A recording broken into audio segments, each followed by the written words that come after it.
Covetousness is the desire to have. It's a desire fed by the belief that my life consists in what I have. My life isn't going to be right unless I have a certain thing. I'm not living. It's not really life. I'm not really living unless I have that. It's that thing, it's that void. What's the void in your life? The thing that there's this emptiness there. I've got to have that. You keep feeling like, well, if I'm really going to be happy in this world, I have to have that thing. You see, that's what's happening here. The man in the parable, what was it he wanted? Many years of relaxing, eating, drinking, being merry. I will. He laid up treasures for himself. The man who wants the inheritance, he has the same mindset. What's the mindset? That inheritance was crucial to his life. His happiness hung on it. You see, the man who has a bunch, even more than he knows what to do with, his happiness, he's got it all calculated. His happiness rests on what he has. This man who doesn't have, he's got the same mindset. He's thinking his life isn't going to be right as long as his brother's running around. This isn't fair. His brother's got all the cash, he's got all the goods, he's got all the possessions, he's got all the cattle, all the crops, all the land. He's got all this, and I don't have it. And so he's, of all the questions that he could bring to the Lord, this is the thing festering in him. Lord, make my brother set that right. His happiness hung on it. And you see, it doesn't matter if you don't have the inheritance and want it, or you already have more than you know what to do with. Covetousness is a lust of the heart that stems from a worldview that a person's life can be measured by what he has. And see, that's where we have to stop and think, every one of us. What is it that and you know, there are some things that you ought not to be content with. There are some things that you ought not to be settled with and satisfied with. You ought to want more of the Lord.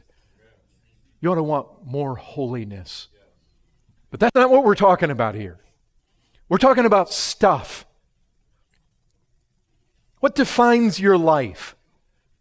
You know, you're going along and you're thinking, well, you know, my life is pretty good right now, but it would really be complete if I had fill in the blank. I mean, what is it? A woman, a man, a home, a car, shoes, gun, mower, job, ministry, popularity, success, fame, a trip somewhere, some title, good health, right status, certain rank, education, learning, knowledge. You see, covetousness is that mindset that my life is not right, it's not whole, I'm not satisfied unless and until I get that thing. It's a person who isn't happy and imagines that he never can be truly happy until he gets that thing.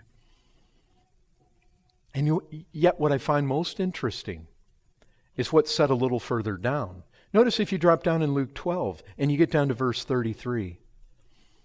Sell your possessions. Here's a man that wants possessions. He wants half the inheritance. Well, he wants part. He doesn't say how much. His brother's got it all. He wants some of it. He wants a piece of the pie. Probably he's thinking 50% would be fair.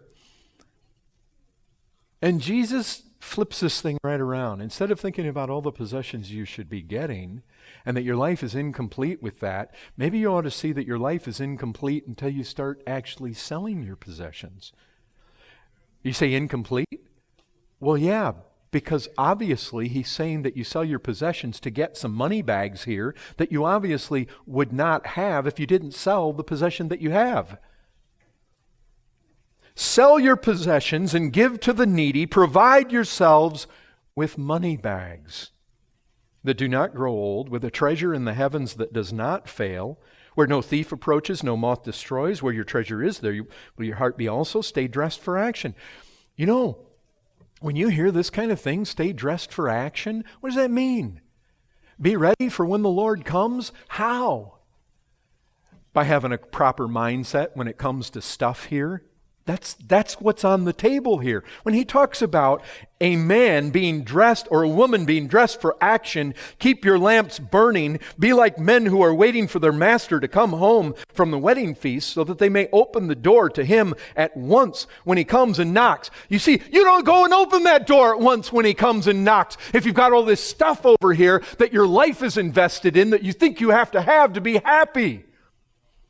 It's like, no, I don't want him to come. My life is too tied up in my family, my kids, my yard, my house, my car. It's all tied up in these things. No, Lord, don't come. I'm not ready for you to come yet. We've got this thing going on this weekend with all this stuff, and I haven't done this yet, and I haven't got to take that trip over there yet. Don't come now. You see, the person that's ready, you start selling everything, then your eyes are there. You're very much ready for him to come. You're not holding on to stuff here. This excerpt was taken from the full sermon, Covetousness, One of Those Respectable Sins.